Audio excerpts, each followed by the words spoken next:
The Lost Child. This story has been written by Mulkraj Anand.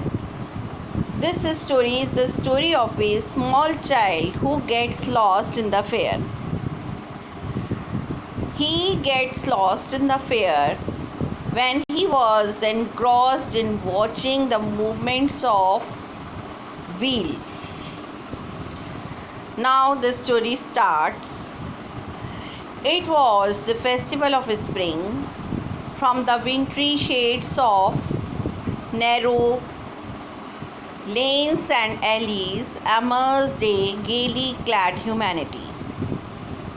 Some walked, some rode on horses, others sat, being carried in bamboos and bullock carts.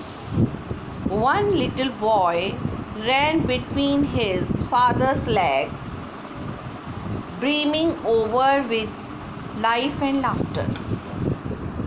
Thus the story starts with the spring season. It was the festival of spring. People came out from their houses, from the streets and lanes. They were very happy as they were going towards the fair. Some people were walking, some were riding on the horses, some were going through bullock carts. There was a little boy who was also going to the fair with his father and mother, and he was extremely excited, full of laughter. "Come, child, come," called the parents as he lagged behind, fascinated by the toys in the shops that lined the way.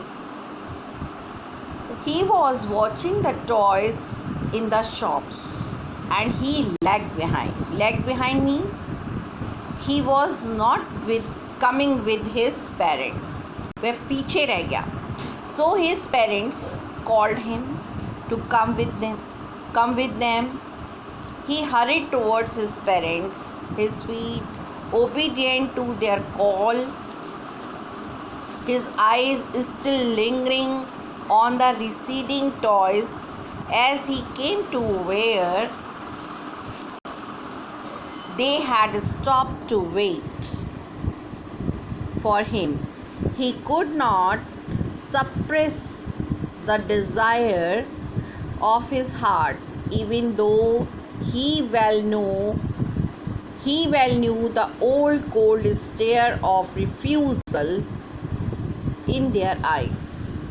He was walking hurriedly towards his parents, but his eyes were still there on the toys. He could not forget the image of the toys in his eyes. His parents were waiting for him, but his eyes and his hearts were attracted towards the toys, although he knew very well that they will not buy him those toys for him. He knew very well the old cold stare means look of refusal in the eyes of his parents. "I want that toy," he pleaded. He requested that he wanted to purchase the toy. His father looked at him, red-eyed, in his familiar tyrant's way. His mother, melted by the free spirit of the day, was tender and giving him her finger to hold, said, "Look, child, what is before you?" So his father looked at him with refusal. His eyes were red, but his mother was some different type of person. She was kind, she was melted by the tenderness, softness, and she gave him her finger to hold and said, "Look, child, see what is before you." It was a flowering mustard field, pale like melted melting gold as it swept across miles and miles of even land. So before him there was a mustard field which was full of mustard flowers. They were yellow colored flowers like melting gold, and it was stretched over miles.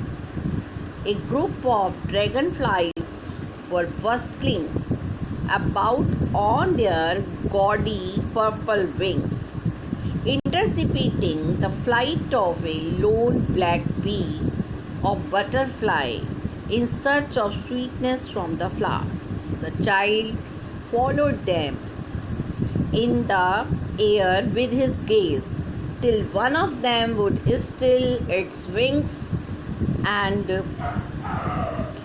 rest, till one of them would still its wings and rest, and he would try to catch it, but it would go fluttering, flapping up into the air. When he had almost caught it in his hands, then his mother gave a cautionary call. Come, child, come. Come onto the footpath. So this is the description of mustard field where there were dragonflies which were flying in the sky on their attractive, very fascinating purple wings, and they were following a butterfly or a black bee in search of the sweetness from the flowers. So these butterflies are going in search of the nectar of flowers, and the boy was extremely fascinated for them, towards them. He was trying to catch them when they were sitting, they were at rest. Finally, he was able to catch one of them, but as he was catching them, his mother called him. His mother gave a cautionary warning call. Come, child, come to the footpath. He ran towards his parents gaily and walked abreast of them for a while, being, however, soon left behind, attracted by the little insects and worms along the footpath that were teeming out from their hiding places to enjoy the sunshine. The child went towards his parents, gaily means happily, and walked near them for some time. And after some time, he again lagged behind, because he was again fascinated, attracted by the insects and worms which were walking from the walking on the footpath, near the footpath, and they were teeming out, they were coming out to enjoy the sunshine. So they were coming out from their hiding places to enjoy the sunshine. Come, child, come. His parents called from the shade of a grove where they had seated themselves on the edge of a well. He ran towards them. Now his parents were sitting in a grove, in a garden, and they were calling him to come to them. They were sitting there, and the boy also went towards them.